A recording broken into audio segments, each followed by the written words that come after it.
আজকে আমরা যাচ্ছি ব্যাঙ্গালোরের জিগনির মার্কেটে। আমি এর আগের অনেক ভিডিওতে তোমাদের জিগনির কথা বলেছি। আজকে আমরা যাচ্ছি সেই জিগনিতে। হ্যালো এভরিওয়ান, তোমরা সবাই কেমন আছো? আমি লতা, আর আমি আর আমার হাজবেন্ড থাকি ব্যাঙ্গালোরের ছোট্ট একটা ফ্ল্যাটে। তো দিনটা ছিল 11 তারিখ সোমবার, আমাদের অ্যানিভার্সারির দিন। জানি অনেকটাই লেট হয়ে গেল ভিডিওটা আপলোড করতে। তো যাই হোক, ওই দিন আমাদের অনেক কাজ ছিল, তাই সেরকম ভাবে কোথাও ঘুরতে যেতে পারিনি। তাই বিকেলে হাজবেন্ড বললো চলো জিগনি থেকে ঘুরে আসি। তাই এই তো দুজন রেডি হয়ে বিকেল বিকেল বেরিয়ে পড়লাম। আচ্ছা, তোমরা যারা জিগনিতে থাকো অবশ্যই কমেন্টে একটা হাই করে দিও। আর এখানে আমরা স্কুটি রেখেছিলাম, তাই দুজনে একটু ফটো তুলে নিলাম আর ভিডিও করে নিলাম। আর জানো তো, দেখতে দেখতে আমাদের বিয়ে 3 বছর হয়ে গেল। তোমরা সবাই দোয়া করো, আশীর্বাদ করো, যাতে আমরা সারা জীবন এভাবে হাসি খুশি থাকতে পারি। তো যাই হোক, জিগনিতে এসে আগে কিছুক্ষণ একটু ঘোরাঘুরি করে নিলাম। তো আমাদের ঘোরাঘুরি করে অনেকটাই কষ্ট হয়ে গিয়েছিল, তাই একটা ফালুদা কিনে নিলাম। তো তারপর আরো কিছুক্ষণ একটু ঘোরাঘুরি করে নিলাম। তারপরে এই তো এই রোল দোকানটা চোখে পড়লো, আর যেখানে লেখা ছিল কলকাতা ফেমাস কাঠি রোল। আর অনেক দিনের পরে দেখলাম, তাই ভাবলাম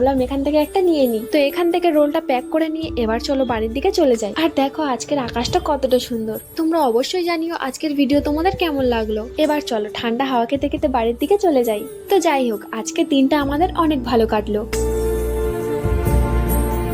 আর এই তো বাড়িতে এসে বরকে রোলটা টেস্ট করতে দিলাম, কিন্তু ওর একদমই ভালো লাগেনি, আর আমারও একদমই ভালো লাগেনি। সবাই ভালো থেকো, আজকের মতন টাটা।